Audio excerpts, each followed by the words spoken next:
কে সে যে চায় মায়া সেখানে যাক? তার সঙ্গে দাদির কি সম্পর্ক?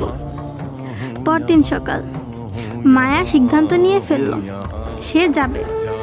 ব্যাগে কেবল একটা স্কেচবুক, নীল রং, কয়েকটা পেন্সিল আর চিঠিটা।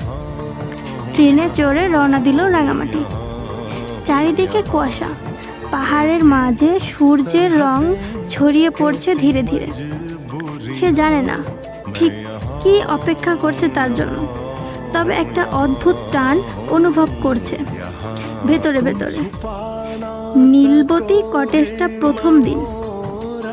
সন্ধ্যাবেলা কটেজে অনেক পুরনো, কিন্তু কেমন যেন পরিচিত লাগছে মায়ার।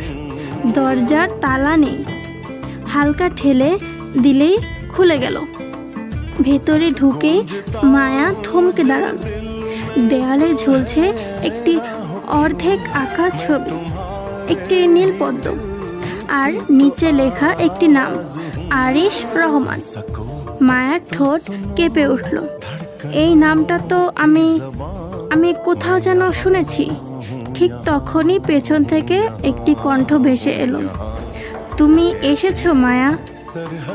ঘরের অন্ধকার কোণ থেকে বেরিয়ে এলো এক যুবক। চোখে গভীরতা, মুখে প্রশান্তি, আর ঠোঁটে একরাশ ক্লান্ত হাসি।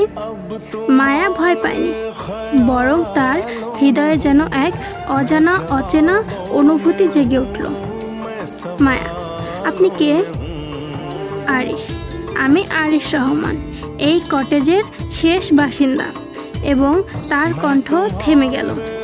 চোখ নামিয়ে বলল, আমি তোমার দাদির পুরনো এক গল্পের পাতায় থাকা নামমাত্র চরিত্র। মায়া হতবাক হয়ে জিজ্ঞাসা করল, মানে? আরিশ জানালো, অনেক বছর আগে রোকসানা রহমান এই কটেজেই এসেছিলেন ছবি আঁকতে। তখনই এই পাহাড়ের নিচে একটা গোপন আর্ট ক্যাম্প হতো, যেখানে তরুণ শিল্পীরা জড়ো হতো। সেই ক্যাম্পেই মায়ার দাদির সঙ্গে পরিচয় হয়েছিল আরিফ রহমান নামের এক তরুণ শিল্পীর সাথে। আর আরিফই ছিলেন আরিশের বাবা। তোমার দাদি আমার বাবাকে ভালোবাসতেন, কিন্তু যুদ্ধের সময় এক দুর্ঘটনায় সে হারিয়ে যায়। পরে ফিরে যায় দাদি। আসসালামু আলাইকুম বন্ধুরা, আমি মেহের আফরোজ। আপনারা শুনছেন আমার কণ্ঠে নীল পদ্মের চিঠি গল্পের পার্ট 2। তো নেক্সট পার্টে কী হয়েছিল জানার জন্য লাইক অ্যান্ড